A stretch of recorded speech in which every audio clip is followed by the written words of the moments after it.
So word around the office is you're looking for a crash course on the Riot's newest game, Valorant. Yeah? Alright, good. I crash into shit all the time. Was that funny? No? Well, we can edit it out. Oh my god.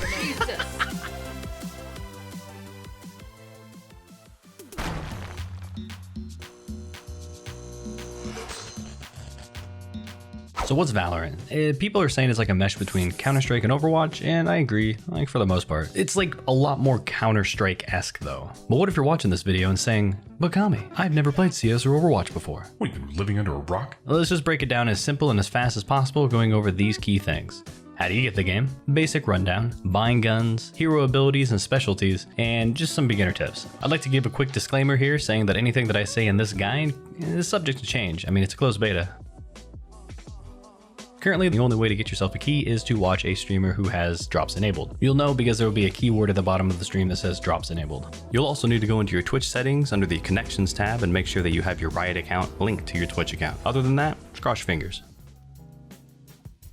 Valorant is a tactical hero shooter. The game consists of 2 teams pitted against each other and each team has 5 players. You're either attacking or defending. If you're attacking, you need to take your objective or the spike and plant it in a designated spot on the map. If you're defending, stop them from doing that. Now to win a round as an attacker, you either need to kill everyone on the defending team or plant and blow up the spike, which takes 45 seconds after you plant it for it to detonate. To win a round as a defender, you'll need to either kill the entire attacking team before they plant the spike or defuse the spike before it explodes. Once each round ends, everyone will spawn back and you'll do it all over again. You'll swap between attackers and defenders after 12 rounds, and the first team to win 13 rounds wins the game. Alright, you got all that? Alright, so we're getting into the nitty gritty part of the game. Get your notepads and your pens out, and if you don't own those, you're normal because most people just use their computer or phone, whatever.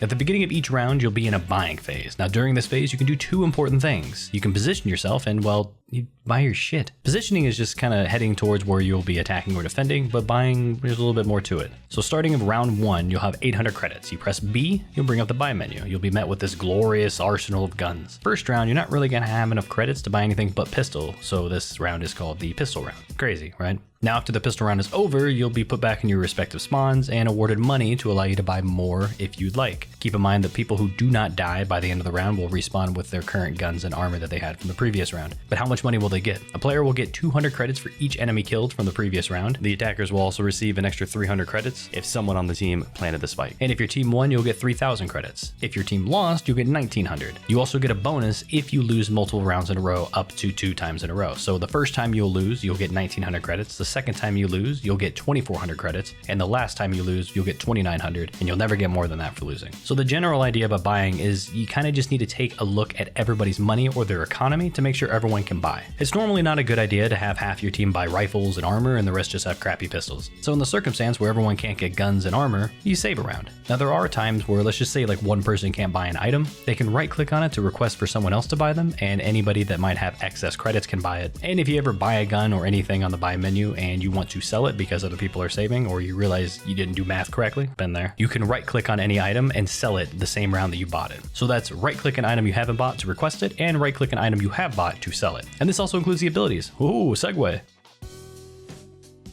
I guess I should be calling them agent abilities and specialties, but at the beginning of every game, you're gonna have to choose an agent. Different agents excel at different aspects of the game. You can kind of get an idea of how they should be played by their specialty. Ooh, or I don't know what to call it, but the 4 specialties are duelists, initiators, controller, and sentinels. Duelist abilities kind of focus on helping them in 1v1 fights, like Jet with her fast dashes. Initiator abilities focus on helping your team take over contested grounds, like Sova with his sonar arrow to spot out enemies before rushing in. A controller abilities focus on sectioning off portions of the maps to give your team the advantage, like, Brimstone calling down smokes to block off enemies' line of sight. And lastly, Sentinel abilities focus on defensive and shutting off routes for the enemies. They're kind of like controllers, but way more defensive, like Sage with their giant ice wall of doom. Now, once you've locked into your agent and loaded in, you'll notice at the bottom there are different buttons you can hit. Ooh, buttons. Stop, don't click them yet. The first 3 are your abilities, and the 4th one is your ultimate. Some abilities are cooldown based, where you have to wait X amount of time to be able to use the ability again in one round, and some you need to get kills to reset the cooldown, but the rest of them you'll need to buy, like guns and armor. One great thing is if you purchase your abilities and you die without using them, that's fine, they'll still be there, unlike your weapons and armor that will die with you. The only way you'll ever lose your abilities is if you swap sides or you use them. Now the last button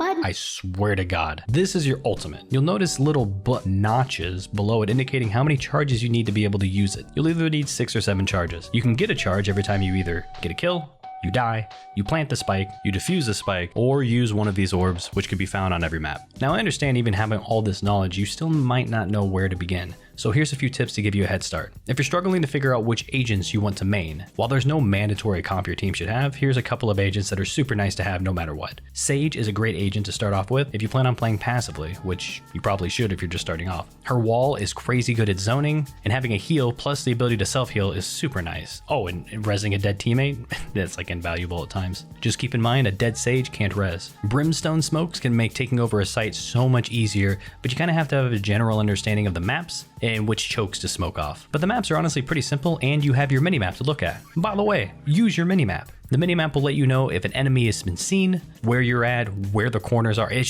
has all of it. Use your minimap. Just make sure not to be peeking while you're looking at it, or you'll like die and stuff. If you're kind of looking for like what guns and when to buy armor and stuff like that, here's the common practice for the first few rounds. On first round, you'll want to either buy light armor along with some abilities, or you can buy a ghost with some abilities. For the second round, if you win, you're either going to be buying an SMG or shotgun if you plan on holding areas with close range combat. You can also grab a bulldog that's pretty good for mid to long range, especially if the other team's not going to have armor. You can one-shot them in the head. A Marshall is a budget sniper rifle that you'll normally have to two-shot people in the chest or one-shot in the head, but it will one-shot in the chest if they don't have armor, so second round, they probably won't buy armor because they're saving, so it's a decent pickup for round 2. The number one thing I would suggest you always buy second round if you win is heavy armor. As for the losing side, you'll normally just save round 2. The following rounds are just gauging if your entire team can afford heavy armor plus a decent gun, and if they can't, save until everyone can. You may be wondering, what's a decent gun? While one can argue that any gun can be decent in certain scenarios, the most common guns you're going to be seeing throughout the games are, for pistols, Ghost and the Sheriff; for SMG, I see mostly Spectre; rifles, Phantom and Vandal;